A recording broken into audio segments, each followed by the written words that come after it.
Here's a look what's happening in the back pages today. We're going to start with the Irish Independent. Delaney, FAI debt will be gone by 2020.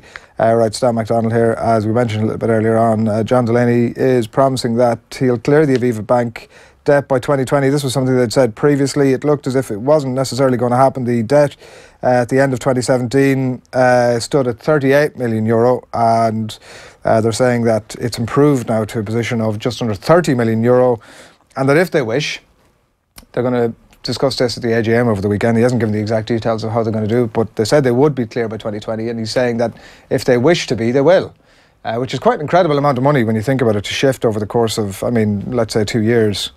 Anybody who's got a mortgage will understand that that is a pretty phenomenal achievement to have done. And the only question that I'm left asking just around that is that, like, with that vast amount of money, the obviously interest payments will be unbelievably high. If you had an opportunity to clear it over the course of 2 years, that vast sum of money, I can't understand why you would not do that. Yeah. So it'll be interesting to see what happens at the AGM over the weekend in terms of the plans to wipe that out, obviously. You know, they talk about, obviously, the short-term investment in various projects that they'll have and that sort of stuff, but you would think the opportunity to press pause on some things, clear your debt, and then, like, double down on those things because you've still got those revenues coming in and no debt to service after that, must be a pretty attractive one, I would think. I would, absolutely. Like, they also, I'm not going to say it's a convenient excuse because it is real. The figures are there. It has been something that has hampered the FAI's ability to do projects that they would like to do or to invest in areas that they would like to invest in. So the sooner this debt gets cleared, the sooner that excuse can stop. And, like, it is a legitimate excuse, as I've said, but the sooner money can be pumped elsewhere, because it is quite convenient for everybody to say, well, why isn't there certain money going into grassroots? Why isn't certain money going into the League of Ireland? And it's like, well, there's that big shiny stadium in Ballsbridge, and that's not going to pay itself. So once that's out of the way, it's almost like Arsenal and the Emirates. It's like, no more excuses, buddies. It's time to actually step up and see where you actually want to invest. Yeah, well, we'll see what happens with that over the weekend. Also, the Irish Independent dominated by that brilliant back page there. A delighted Catherine Mullen jumping for joy alongside the rest of her teammates. We might get another quick look at that from the Irish Independent there. The Irish women's hockey team beating India 1-0 yesterday, an early goal.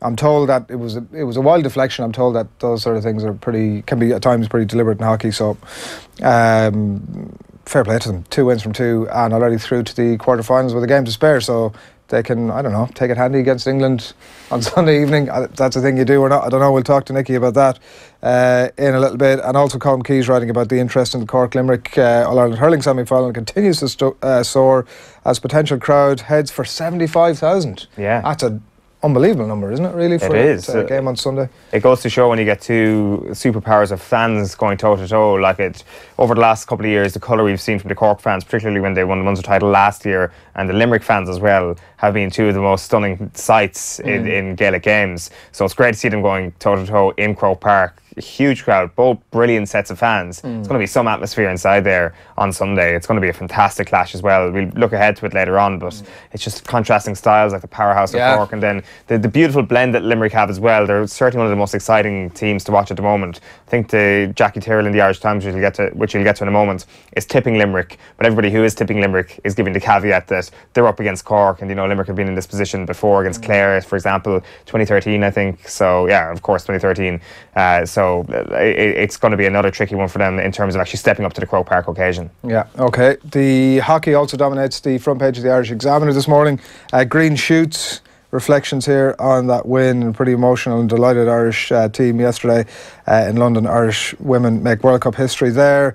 Ruby Walsh, Paul Rouse, GA can no longer cling blindly to the rules. This is obviously in relation to the potential opening of Páirc Uí Chaoimh for the Liam Miller testimonial, and it looks as if this may get done tomorrow by all accounts.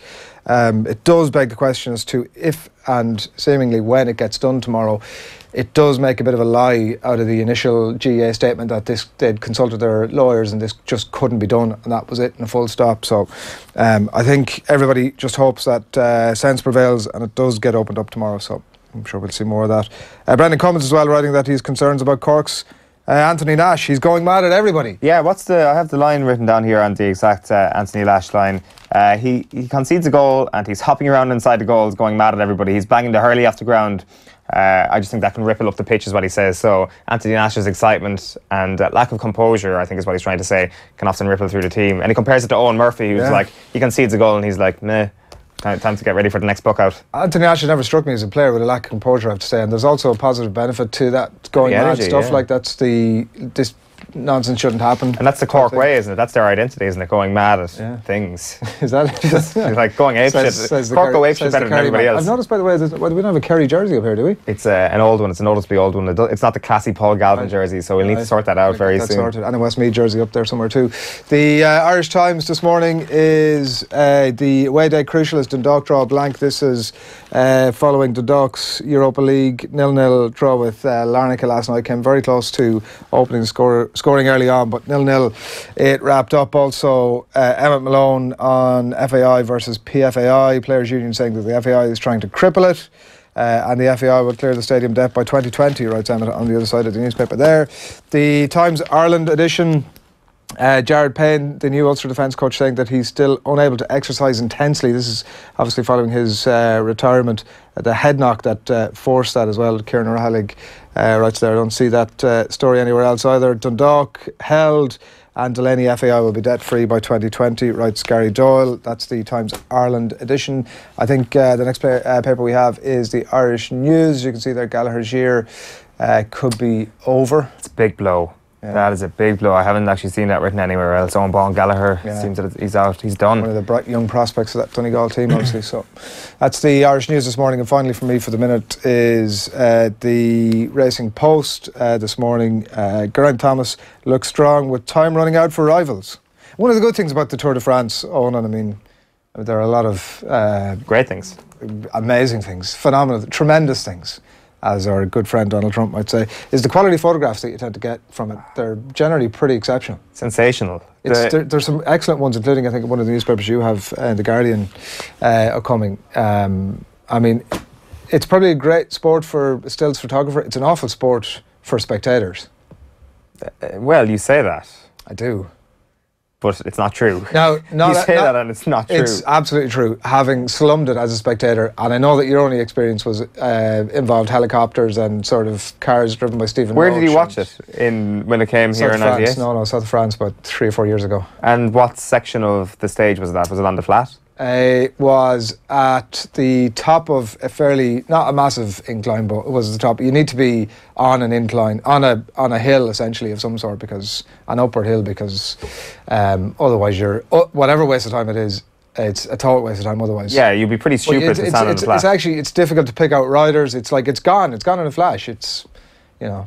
Anyway, I know. Not everybody has the experience that you have, being driven around by Skoda and sort of sipping champagne in the back of the car as an hour before the tour comes into town. You know, I don't ask for the lush life. The lush life asks for me, I guess, is all I got to say to that. You're done with your papers. The front page of the Herald Sports section says Bray back from the brink. This is a new owner. Niall O'Driscoll has bought the club, so he's spoken to Aidan Fitzmaurice, I presume, in the Herald this morning. So he's got an interview with him. The back page of the Irish Daily Mail this morning goes with that hockey picture in the lead. Ireland scorch into last 8. And it is great, isn't it, that the Irish fans can just sit there in London on Sunday evening and fold their arms and peer down at the English, desperate to qualify, and we're like, well, this game, it doesn't matter to us. Ireland-England rivalry, what rivalry? We don't care about you. And even if we get beaten, because they are one of the top-ranked teams, they're the top-ranked team in our group, actually, England.